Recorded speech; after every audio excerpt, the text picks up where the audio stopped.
everyone, welcome to Lady in the Red Bandana. Today I have got a very special guest with me. Her name is Mar. She's a widely published photographer and also an artist manager and a live event coordinator for Down for Life Music. Hello. Hi. How are you doing? I'm good. Yeah, how are you? Very good, thank you. I'm very happy to have you on today. So I'm just going to hand it over to you if you just want to tell us all a little bit about yourself. Oh, no pressure. So yeah, as Moosh says, I am a music photographer. I've been doing that for quite a long time. So I think 16 years or something. And for the last 5.5 years, I've also officially been an artist manager, although I have delved into that a little bit in the past anyway, a bit more casually. So yeah, I helped set up and run a company called Down for Life Music. We currently work with 8 amazing UK bands, and we put on an annual music event in Southampton every year called Holloween, which is curated by Our Hollow Our Home, who are a band on our roster. So yeah, that's what I spend most of my life doing. Aside from that, I am a mad cat lover and a mum of 2. I would say children. They're not really, they're adults, very much adults now. But yeah, that is pretty much my life. Super. So tell us a little bit about how you got started with all of this. So go from the beginning. Tell us how did you get into this? Yeah, I guess it's a bit of a strange story. Well, to me, it's a little bit of a strange story. I wasn't really somebody who was ever into live music until in maybe about 2001, I got into a band called Linkin Park, and they totally revolutionized my life because I saw their One Step Closer video on the telly and was completely blown away. It was like, oh my God, this is the best thing ever. Up until that point, I was into boy bands, really, and there's no shame in that. I still love a bit of boy band, but they kind of tick the boxes because pretty boys in a boy band, but you know, rock and heavy music, which I wasn't into previous to that. So yeah, that was a bit of a life-changing moment. And through that, I joined the Linkin Park fan club, and I actually became a street team leader in the UK. So I would hand out flyers and talk about Linkin Park to people. Now, at the time that happened, I also joined a street team of a UK record label called Visible Noise, and Visible Noise were the label originally, but the behind Bullet for My Valentine, for example. And through that, doing the same sort of thing, I was being offered tickets to go to shows. So both the Linkin Park street team and the Visible Noise street team, both those entities were offering me free tickets to go to shows. So I took them up on it. And the first one that I ever went to was to see Bullet for My Valentine in, I think, yeah, the Wedgwood Rooms in Portsmouth. And they'd recently got signed to the record label. And I hadn't really been to many live shows prior to that. And I was very excited. I ended up going backstage to interview them with my friend. It was 2004. That's when that was. Wow. That's when my love of live music started, really, just from going to that show and getting very excited about it. And then I went to more shows. I went to see Linkin Park a few times through the street team. And slowly that just built up my love for live music. And that's when I discovered that there was a live music scene locally to me. Now, my nearest town is a town called Yeovil, probably more famous for its football club, I don't know. But at the time, a band that I'd seen supporting Bullet for My Valentine were playing in Yeovil. So I was like, I'm going to go and see them in Yeovil. So I went along, didn't know anybody, pretty small, crummy little venue, to be honest. But I had the best time ever. And they just snowballed from there. Ended up going 2 or 3 times a week. That built up to maybe 3 or 4 times a week, and just got to know people. And quite funny because I took my husband with me for days out, for nights out, if you like. And I'm quite sociable, but I don't really drink. So not that I felt like I didn't know what to do with myself, because obviously newly discovering live music is all a bit overwhelming anyway. So, you know, the atmosphere and all the people and the live music was really quite exciting to me. It still is, but like at the time, particularly exciting. But I just felt like I needed something else to go with it. Like I wanted to be part of what was going on the stage, but I didn't really know how to do that. It was like like a sensory overload. I got that excited about it. I was like, I need to be part of this. This is amazing. This is like the best thing I've ever seen. So I started taking my little digital camera, you know, one of those really cheap kind of Fujifilm cameras. Yeah. So that's what happened. I went to a couple of live shows. I was like, right, I've got to take my camera now. I want to capture this. It's so exciting. And it was totally rubbish. I did that for 4 or 5 months maybe. And of course, it's no good. It's no good for live shows. You know, by the time the button clicks, everything's blurry and the moment's gone. So because we went at this point now going to shows at least a couple of times a week, my husband said, why don't you just go and buy a camera, go and buy a decent camera? Well, like, to me, that was, oh my God, because I was rubbish at photography. You know, if I was taking photos of the kids on this little Fujifilm camera, they were always terrible. So I was just like, the idea of that scared me quite a lot. Anyway, I went and bought this first camera and didn't have a clue what to do with it. But that became a thing at shows then, and it just progressed from there. Where the promoter at the show was like, "Yeah, come in. You can come in for free. Just give me the photos every time." And I can look back at some of those photos now, be like, "Oh my gosh, they really were awful." But that's how it all started for me. Really, it's the street teams, and then the going to live shows and discovering how amazing it was, and then taking that out to my local venue, you know, getting a decent camera and just going there so much that I just got better at it, I guess.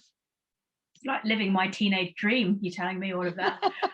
Thinking, oh my God, Linkin Park, Bullet for My Valentine. Like, I was exactly No. I mean, mad. it's cool. Like, when I think about it now, it's really cool. Obviously at the time it was cool as well because it was a new experience for me. But Bullet for My Valentine were a newly signed band. They would, you know, at the point, that was not that long before, you know, then in 2007 they did the Krang tour, for example, and that's the thing that massively propelled them. But yeah, at the time I first met them, they were still quite a small signed band. So, you know, it was before all the hype properly started about them. So for me at that point, it wasn't like I was hanging out with Chino Moreno or somebody, you know, they were just 4 Welsh guys who were playing cool music that I really liked. So obviously if that was a thing now, I'd be like, oh my God, it's Bullet for My Valentine. But at the time it was like, it was just a really casual, cool thing, which is awesome. But I mean, I met a lot of bands that are now much bigger through going to that little tiny venue in Yeovil, because even though it was but they were small venues, all of the bands came through there. So, you know, Day to Remember, Bring Me the Horizon, Parkway Drive. I mean, I remember Parkway Drive coming to play in this tiny little venue in Yeovil with, I can't remember who else was on that tour, but Parkway Drive weren't even headlining. That's how small they were. It was 2007. It's crazy. And yeah, and the stage was like this high, right? It was one of those tiny little stages. And I remember me arriving at the venue. By this point, I'm very pally with the promoter and I'm a regular, and I know all the regular goers at the gigs. And I used to just rock up like an hour before doors and they'd let me in, you know. And I remember going and saying, where's the barrier? And they were like, yeah, the headlining band managed to persuade the venue owner to not put it up. And I was like, oh my God, that's going to be carnage. And the promoter was like, yeah, I know, and it'll be amazing. And actually it was chaos, and there were like 250 kids trying to get on this little tiny floor stage, and the guys from Parkway Drive, literally, I'm there with my camera trying to take photos at the front. There were 2 security guys trying to push everybody away from the stage, and I'm saying to security, why are you trying to do that? Like, the band clearly want the interaction. They've asked for the barrier to come down, and there's 200 kids trying to get on this tiny little stage, and Parkway Drive are like, get on the stage, and they're pulling me on the stage to stand behind them because it's chaos. Like, if you can imagine it, that's what it was like. So yeah, that's what my early days in music photography, that's it, sums it up completely. Tiny little venues with bands that are now massive at chaotic shows. Like, I was living for it. It was everything, you know, obviously. That experience probably has propelled you to obviously where you are now. And so what made you want to go into the, like, the management side and, you know, the promoting side? Yeah, that's a really difficult question. I think it literally was with many other things that I tried in music, like I've done PR and I was the editor I've been editor of a couple of online magazines, for example. I think all those things just happened because when you're around bands and around people that work in music all the time, because I did spend a long time at shows, like I said, and a lot of time hanging out with bands prior to those shows, and, you know, casual conversations. And I think stuff just goes in your head without you realizing it goes in your head. And it gets to a point where you go, I actually know more than I realize I know. And that information can help somebody else. So that's what happened with band management. The serious stuff came a bit later, and that was because of a relationship I had with Mike. So Mike is my business partner, Mike Goncalves, and I met him at Butserfest in 2010. He'd already been part of that committee for 4 years prior to that, and he booked all the bands and helped run a lot of the music side of the festival. And in 2010, the lineup, at the point where it's essentially one main stage and a little stage for like local bands, and all of the bands playing on the main stage that year were bands that I knew personally and had already worked with and seen a lot of times. I think it was bands like I'm going to go out on a limb and say I think it was maybe like Young Guns and a bunch of bands like that who I already knew. So I emailed the council, it's a council run event, and said, I'm a photographer, I'd really like to come and take some photos at your festival. Now, they had a no photographer policy at the time. So I basically got a short, sharp, no, sorry, we can't do this for you. And then, being very persistent and cheeky that I am, I spent 3 weeks backwards and forwards with this particular gentleman who I now know, and he's lovely, saying, but why can't I? You know, I know all of these bands. I'd like, they'd want me to be there to take photos of them. And in the end, he said, look, if you can get an email from each of the teams of these bands saying they want you there taking photos of them, then we can't really argue that point, can we? So literally that's what I did. I emailed like 8 different bands and said, I really want to come to this festival you're playing. Can you just drop an email to this guy at the council and tell him you want me to be on your photo list, and then I can come. And 8 bands did that. And then he emailed me back and I went, oh, I haven't got any choice, have I? You know, like, come and take some photos. And that's where I met Mike. And straight after that event in 2010, we kept in touch. And then he basically said to the council, look, you need Marianne on the team as well. She knows quite, you know, the types of bands that we're having. She's got a connection already with a lot of those bands. She's a cool photographer. She knows a lot about music scene, for example. With, you know, she's great at social media. I think that we can use her on our team. And it just went from there. And then I ended up being part of that organising committee for that festival with Mike, and we ended up instigating things like putting extra stages in and just building the festival bigger, for example. Totally gutted when it ended, both of us really devastated. We're still devastated to this day. But yeah, that's how my relationship with Mike started. And then, you know, I got him involved in Red Fest and in Takedown, and we just ended up working together so much, and going to a lot of shows, for example, together, that, you know, our Hollow might be playing, because had already started working with our Hollow by that point.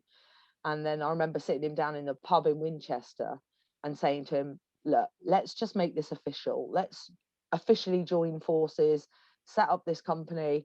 Let's manage all the bands we manage separately together and make this a bigger thing and grow it. And that's how that started. And yeah, it's amazing. We both love doing that, and we love organizing events and going on tour with bands and stuff like that. Like, those are all the little perks that make what we do, that's it to us, that's the exciting things about working with bands. You know, like when City Is Ours played at Download last year. Oh my god, that was like the best thing ever.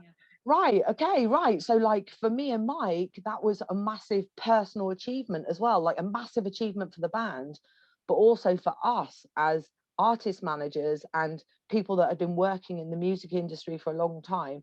To us, that was a massive thing on our bucket list as well. So we were like so excited to go. that's what we live for, you know, those things that happen for bands that we work with and people we work with. When those achievements, you know, when those successes come, they're not just successes for the band, they're successes for us, and we get just as excited about it. We're like, yeah, that we live for this, you know. We're waiting for that day when a band plays at Wembley Arena and we can just go and be like, yeah, this is amazing, this is, you know. So it's those things that keep you motivated and want you to keep doing it, and that's the things that we find exciting about it. You've answered so many of my questions already. It's great. So it's fine, but it's fine. No, it's great. So obviously, well, it strikes me that obviously networking is a huge thing. Communication is a huge thing in any industry, but quite importantly in the music industry, no matter if you're a photographer, if you are an artist, or whoever you are. Now, it also strikes me that you have to be a little bit cheeky. You have to like push those boundaries just a little bit. And especially being a female in this industry is a little bit difficult sometimes. So we've spoken about the highs and, you know, all the good things that can happen out of it. But obviously there's a few bits that sometimes happen that have to, let's call them a learning curve, and rather than something that's not that great. What do you take out of it that's, you know, not been that great, but you've learned from it and you've moved on from there? Do you mean like specific incidences? Because there are quite a few, to be honest. Like, yeah, definitely. Like, okay, so when I started off as a photographer, because I didn't get into that through a love of photography. It was like music being so overwhelming and carrying me along. Like, obviously, when I started taking photos in Yeovil, it was never with the intention of being a music photographer. I didn't think that would be my career. I mean, it's amazing that it is a career, but that was never the intention. So because I didn't go into it like that, and I wasn't already part of the music industry, I didn't understand how things worked. And I also didn't understand how small the industry is, and that a lot of people, like the industry in the UK, the alternative rock and metal industry is very small. And everybody knows everybody else. And I'm quite bolshy, I guess, and quite opinionated. And there were occasions when I started off in my career where I wasn't afraid to be this is quite hard for me to admit because I know that I did it. I was quite vocal but in those days it was MySpace. So I was quite vocal on MySpace about the things that pissed me off or that I didn't like about the music industry. One of those things is the whole 3 songs, no flash rules that go on in pits. And I totally understand why that's there, but it's not an artist implied, or I always used to think of it as not an artist implied rule. It was something that venues put in place to protect themselves. And now I have a lot more experience with music. I can totally see that certain rules are there for reasons, and you know, they can be bent a lot, but they're there for a reason. I totally understand that. But 16 years ago, I didn't really understand that. And because I was so vocal online, I know that I probably got some people's backs up with some of my opinions. And to be honest with you, I'm still quite an opinionated person.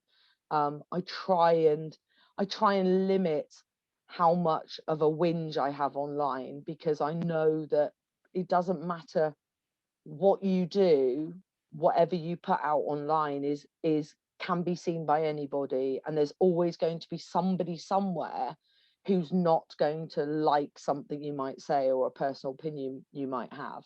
So that's one of the things that I've learned, is just to try and, if you've got an opinion, that's fine, but you know, try and keep it to yourself, unless it's something that you know is very wrong and everybody should be fighting against, you know. So yeah, that is one of the biggest things that I've learned, is just learning how things work and how they have always worked, even if you might not agree with how some of that is. I think that's a lot in, like I said, again, any industry. It's about having your opinion and knowing when to put it out there and knowing when to keep it to yourself a little bit. And then also, again, I don't ever like to say the word failure or lost or anything like that, because it is all a learning curve. You are learning every single day. And especially with music changing as much as it is now, especially with a lot of, well, all of live music has just changed, hasn't it, over the past year with everything that's been happening. Now, with that, what have you had to do to adapt to it, or what have you not done because of what is happening at the moment?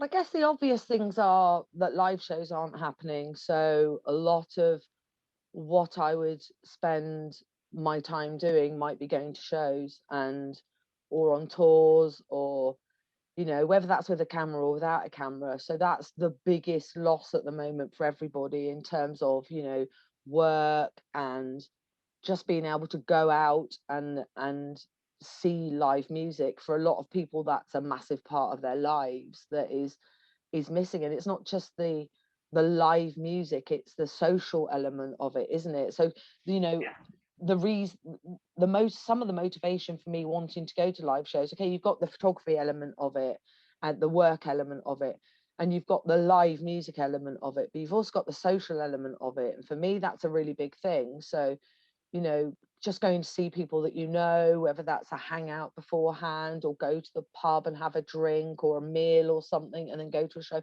it's all missing. So that's been the toughest thing. And obviously then the loss of work. So a lot of, to be honest, most of my photography work is not live music based. It tends to be more portrait shoots and music video shoots. And at the moment I'm doing some of that still. And over the course of 12 months, I have done a few photo shoots. We've just had to adapt it to be more friendly, COVID friendly. So, it's a really strange not being able to hug people when you go and meet them for shoots or videos, for example, and everybody's worried about being close to other people and things like that. Really difficult when you're doing a band shoot as well, because obviously the whole point of that is that you're portraying a band as a unit. So if you're having to stand everybody further apart than you normally would, I would do that anyway as part of a shoot, but you also want the shots where everybody's close together because it's just aesthetically pleasing and it looks good in a magazine or in print or on a website or whatever. So that's a little bit difficult. It's been a little bit difficult. But the volume of that has drastically reduced. So even though I've done some, it's been way less than I normally would. Music videos, I've done a few, not for the last 4 or 5 months. I think the last one I did was way before Christmas. So that's a bit tough not doing that. I have done some where I haven't had to go out and shoot anything. So I've had some work where it's just putting footage together for music videos. So at least I've had that. But no, it's been drastic. There's been a drastic change. Yeah, it's so difficult because, like you say, live music, live events are just a no-go at the moment. And hopefully we're coming out of it, and hopefully we'll be able to, well, we've just bought download tickets for next year. I was like, no, we need download tickets for next year. So I've just done it. I've just bit the bullet, done it, bought Bring Me tickets, got our Hollow tickets, just hoping, like, fingers crossed it all happens. And like you said, the social aspect is so important. I would never have met you if No, I exactly. hadn't have been at a gig. And the amount of people that you meet, the amount of networking you can do as well through that, it is a big thing. And I think a lot of people that like this genre of music sometimes can feel quite lonely, because it is a genre of music that not everybody is fond of, let's say. And it's like a community, isn't it? It's when you come together at gigs, it is like being a big family. So I completely get what everyone is missing, because I am missing it too. So how do you feel with your job? What does your job make you feel like? So does it make you feel empowered? Does it make you feel like, what sort of result would you like to give? What sort of feeling would you like to have when we start up again? What's the feeling that you want? I just think being at a live show is like a drug, isn't it? Because the atmosphere, like from the first time I ever went to see a live band to now, 16 years later, that feeling's still the same. the atmosphere. You walk into a room full of people and the stage is being prepped for a show, and it's everything is just alive with electricity and anticipation for what's about to happen. So I really miss that feeling, and that makes me feel amazing, and I want that back again. But when I'm in a pit with a camera, for example, and especially if I'm there working for somebody, i.e. for the artist or for a publication or for a sponsor that's involved with that show, that makes me feel important because I'm in that position where I'm being asked to do that for somebody, and it makes me feel empowered because I'm kind of in a unique position with that, aren't you? Aren't I? Totally. If you're being commissioned specifically to do something, it means you've been chosen, and you would hope that's because of, obviously, because of your skills and because somebody wants you to do it for them. So there's lots of edges to this. The empowerment is not just from the fact that you're standing in front of a pit where lots of people don't get the opportunity to do that, so that's a special thing already.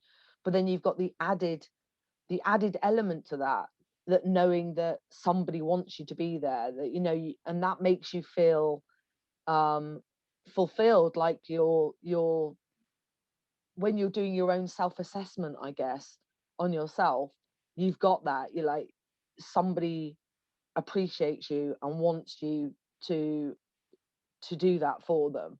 So there's so many edges to that, isn't there, to empowerment? Yeah, It's like you get it from so many things. I get it from seeing my work being used in awesome ways, when my photos appear in CD artwork or on magazines or on a tour poster, or even just being shared on a social media page or whatever. Like that's a huge thing for any photographer, because it means that you're doing something right and you're worth something. So yeah, all of those things together, that's all empowerment, isn't it? It's making me go all tingly talking about it. It's nice. So let's talk about something that I know that you find hard talking about, and that's you. So what I know that you love talking about your job and your career, and you are so passionate about it. You can hear it in your voice. You can hear it throughout this conversation. Now, what forms of self-care do you use yourself? How do you look after yourself? Like, this doesn't have to be obviously pampery or anything like that. It can be mentally and physically. So what do you do to look after yourself? I've actually been thinking about this a lot recently. The things that I do, I think I have to go back to put a point on this, is that I'm not just a photographer or a band manager. I'm also a wife and a mother. So I've got that as well in my life. So I've got 2 children. As I say, they're adults, but they still live at home with us. So I still have all of those things to do every day, washing and grocery shopping and making the dinner and tidying up the house, for example, and looking after the kitty cats and all that kind of stuff. So there are 3 distinct areas in my life. It's the photography and the artist management and those kinds of things, and then the family stuff. So it's quite overwhelming. Like, all of those things together are overwhelming. Alongside with the lockdown at the moment and all the restrictions that brings, it's an added layer of overwhelming. So my mental health, particularly, not so much at the start of the lockdown, because I handled it really well, to be honest, and I was just like, this is fine, it won't last very long, we can all deal with it, we'll all get back in it really soon, and it'll be like, oh, remember when that thing happened in 2020, and that'll be it, the end of it. And it's gone on so long now, but since the end of last year, particularly since Christmas, I've really struggled personally with my mental health, and that was a bit of a shocker to me, because I'm in my late 40s and I've never had, I can't remember a time when I particularly really struggled with that in my life. If I'm being honest with you, I've had, like everybody, have the odd days when I've got really cross about something, or I've got really emotional about something, and all those things. But as a long-term lasting thing, I'm really lucky to have been able to say that mental health was not one of those things that I ever had on my plate to worry about, to deal with.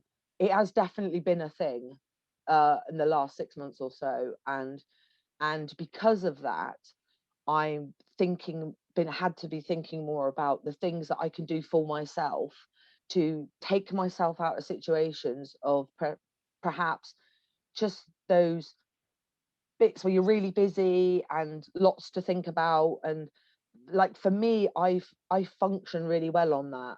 I personally function really well on having lots to do and multiple things to do at once. I've always thrived on that. I've loved that, you know, which is why event organizing to me is not, it's difficult, yeah, but it's not stressful because I love it. I love that, having to do so many things.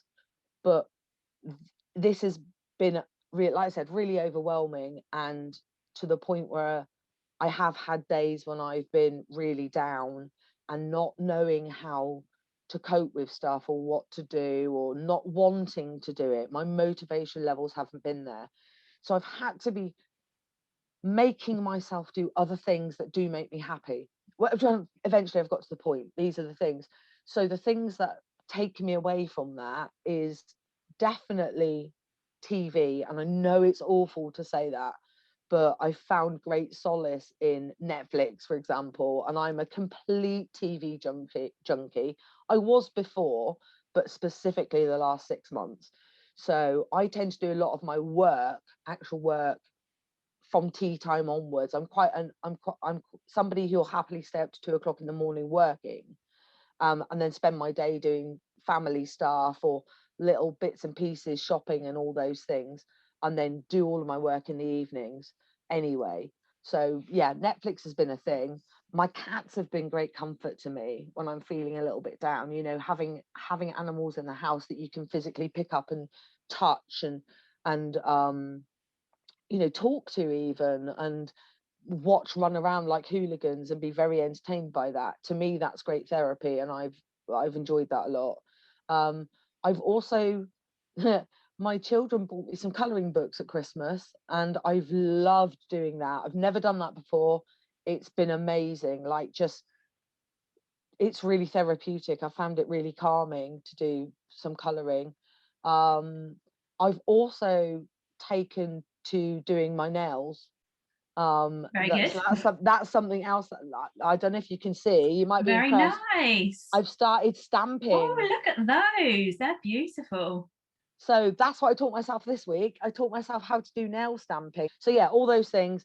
I just kind of, it's, especially at the moment, I find that I can do a couple of hours work and then I have to go and do something else to get, because I sit in front of my computer screen a lot of my day. So I find that, just whether it's getting up and making a cup of coffee, or whether it's literally leaving it alone for an hour and go and do something, or watch half an hour program or something, or do my nails, or do you see what I mean? Like, every day there's something. I just kind of have to take my work head off and go and do something else. That's never been a thing before until lockdown happened. I've never really had to do that. But yeah, I know, because mentally I kind of shut down and go, oh, I don't want to do this right now. I'll do it in a minute. Go off and do something else. So yeah, that's what I've been doing. That's what I've been doing to try and help my mental health. And sleeping as well. It's been a real problem for me for years, on and off. And specifically since last year, because I don't want to get deep or get too personal about it, but because of my age, I've been hitting that menopause point. And for any other ladies who might be watching this, or whoever might watch this, go, I don't want to listen to her talking about menopause. Like, I don't want to get into it too much, but it really messes up your hormones. So I've then it all happened at the same time. Lockdown and this all happened at the same time. So all of a sudden I was like really struggling with going to sleep. So I've been having to think about things like not drinking coffee in the evenings, all the things I didn't care about before. But like, if I want a coffee at 11 o'clock at night, I'll have a coffee at 11 o'clock at night. It never bothered me. Now I have to think about it. So yeah, all those things are helping as well. And just, you know, trying to think about things I never had to think about before, you know, a bit eating lots more fruit and veg, for example. And this lockdown has been the most difficult for everyone, I think, this last bit, like after Christmas especially. And I think the positives that have come out of it are that people are thinking more about how to look after themselves as well, because mentally otherwise we'd all go honestly nuts. Because I've never, again like you, had never had a problem with my mental health at all. Yes, you have your down days, but sort of, you know, kick yourself up the backside and say, come on, just get over it and do it. But this one has been the hardest. So the positives that I have taken out of it, and I think what a lot of people have taken out of it, is you've had to address that there's been a bit of a problem and it's working on it, isn't it? Just trying to get out of it your own special way. I can see that guitar on the wall behind you, Misha. Yeah. That is straight up one of the things, that the first things that I did when the lockdown properly kicked in last summer, because I saw a lot of things online by people going, right, I'm going to use this opportunity to teach myself a new skill. I'm going to go off and do some training in something. And I actually started thinking, what do I want to do? When it got to the point where it was obvious this was going to go on for a few months at least, I mean, God, a year later, but, I was like, what can I do? What is the thing that I can teach myself? What do I want to learn about? And actually, I've got a guitar hanging on my wall that was given to me by Kramer as payment for a bunch of photos I gave him years ago. And it looks beautiful on my wall, but I would love to be able to play it. And one of my friends who's in a band, who I've done a few shoots with, had a conversation with him online. And he said, if you do us a photo shoot, I will give you some free guitar lessons. And I was like, sick. Yeah, let's do that. So for like 4 months, I did guitar lessons every week with my friend Dan, and he's amazing. He's an amazing guitar teacher, and he's a really nice guy that I like a lot, and I get on with him really well. We have some great conversations. And I was like, if anyone can teach me how to play guitar, because I'm pretty terrible when it comes to anything musical, I was like, okay, fair play to him. Kudos to him if he can do it. So I did these guitar lessons. I can now kind of play Everlong by Foo Fighters.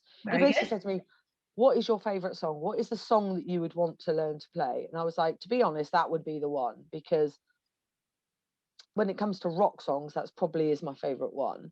So he was like, yeah, it's quite a simple song to teach you. So yeah, I did that for ages, but I'm just not great at it. Like, I've obviously picked up, and I now know what frets are and what the chords are and stuff like that, which before I had completely no idea about. So I feel like I have taught myself new things because I now understand that, particularly because I work with bands, when they're talking about music formation, like obviously my understanding of that was there before, but now I've got another layer of understanding when it comes to guitars. But yeah, I just didn't really feel, after 16 weeks, I wasn't passionate about it. I wasn't like, oh my God, I need to keep learning this because I want to be able to, proficiently play the guitar. I never had that. So I only did it for 16 weeks, but it's a big tick. I've learned something and I feel like I can now pick it up and play a little bit of a song. So that's pretty cool. But other than that, there wasn't anything else that really struck me as being something I really wanted to learn. But it's good that you did do that, because there's so many people that haven't done that, or I'm not saying that that's a bad thing, but because some people have been working a lot through all of this, and I understand that. But just doing 16 weeks of that, at least you did it. You could have not. So there we go. Well, this guitar is going to be here for a while yet, because this is Rob's. And so him and my brother and their friends are in a band, and obviously they can't play live. They do like pubs and things, and honestly it's driving me crazy. I just want them to get back to practice. I want them to get back out and like play again, just because I can tell they're just going to work, coming back, and just nothing else. I think there's this I've noticed, and I've made a couple of posts about this recently, and I think it really kicked in after Christmas for me, like mentally. But everything just feels like Groundhog Day, doesn't it? Like, I know for me, I get up every day, I do the same things. Even if I change the ordering around a little bit, it's the same things every day. Like, my husband's really lucky because he works in food. He's a butcher. Okay. So he's carried on going to his job. Nothing has changed for him at all. For my boys, one of them has been on furlough on and off for a while, so he's been at home. He's going back on Monday, so that's good. The other one has actually been working from home because he works at Screwfix. So he's in the call center, so he's been able to work from home the whole time, since like just before Christmas.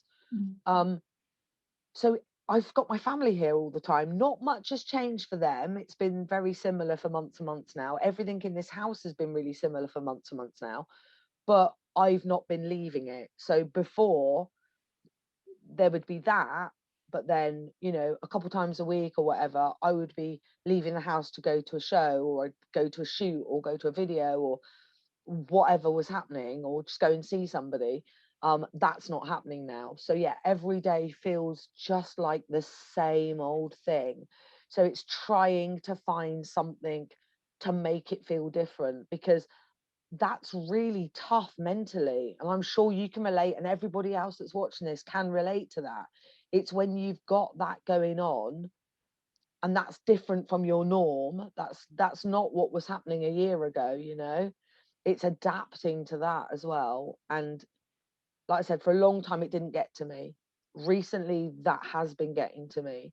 And yeah, finding those different things to do, or to just make me not dwell on, oh my god, it's another day the same, it's all doom and gloom, you know. Because to be honest with you, Mish, even though I'm not going out and doing photography and video stuff, there's a lot of things going on with Down for Life music, and it's all really exciting things, and there's things that are happening. So, you know, there are still things for me to be excited about. I'm excited about everything that I do. It's just the whole not getting out of the house thing. It's really difficult. You know, I go to the shop every day, or most days. I go and see my mum 2 miles down the road because she's elderly and having to self-isolate because of medical problems. So I'll go and do her shopping. But aside from that, I'm not going anywhere, you know. I went for a meeting a couple of weeks ago. Exciting. Yeah. Oh my God. Yeah. Exciting. Yeah. It was so exciting. I know. My husband came home from work, and I like put my makeup on and put my earrings in, and I dressed myself up, and I'd done my hair. And he was like, and he knew I was going to this meeting, and he was like, "You all right?" And I was like, "I can't even explain to you how excited I am right now that I'm going out of the house that's not to the shop." Like, it was amazing. Actually amazing.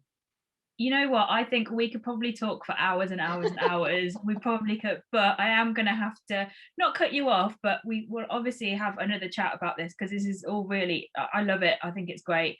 Thank you so much for being a part of this. It's been really nice talking to you. And thank you for sharing with everybody your experience as well. It's been great. Oh, hopefully, yeah.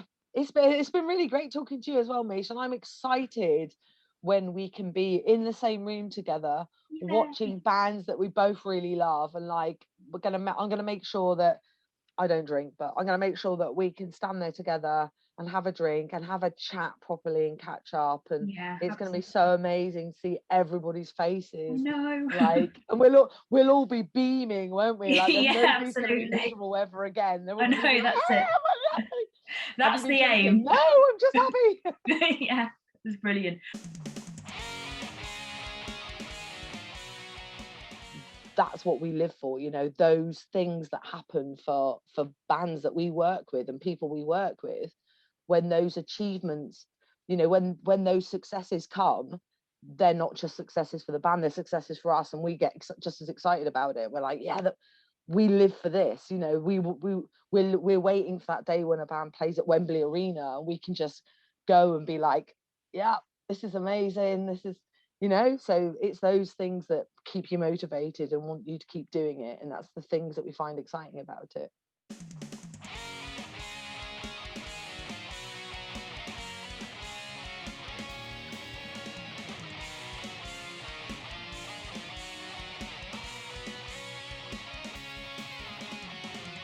We have been the lady in the red bandana, and we want you to be empowered to believe in yourself.